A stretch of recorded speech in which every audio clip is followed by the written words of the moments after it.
Welcome to whiskypassions.com, articles regarding and issues surrounding whisky for those with a passion for the Whisky bar.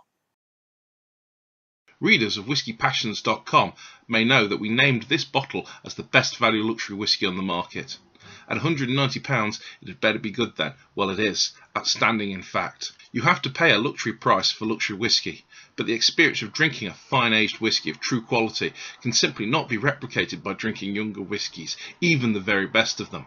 Quite simply, this whisky is superior to bottles several times its price, and even at £190 offers to the connoisseur value for money.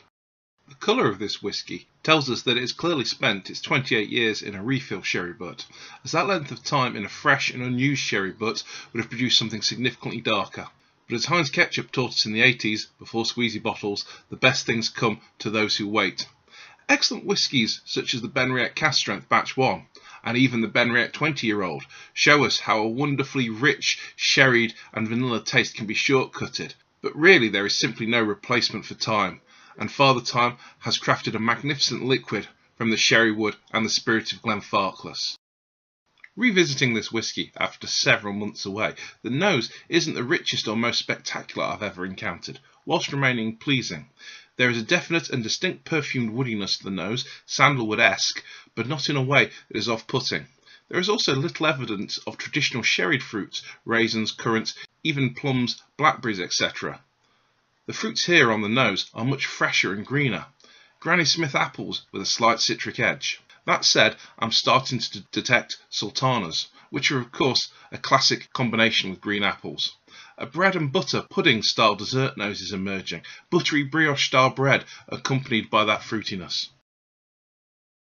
The finish booms with brandy soaked Christmas pudding and a rich vanilla white sauce. This is Glenfarclas at its optimum, and boy it is good.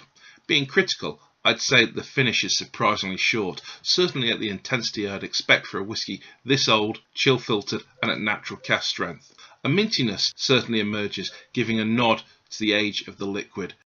I'm not going to talk much about what this whisky is like with water, as it's very similar to what I've already described. It's essentially the same. The finish seems to onset earlier and last a little longer, but ultimately the whisky isn't quite as good. Still outstanding, but it's a little woodier and ever so slightly flatter. A touch of marzipan is definitely present on the palate, which wasn't there before. Banana toffee starts to become the dominant flavour on the finish. Again, enjoyable. However, I think I'll be drinking this whisky primarily without water and at its full 48%. This is outstanding stuff. Follow on Twitter at Whisky Passions.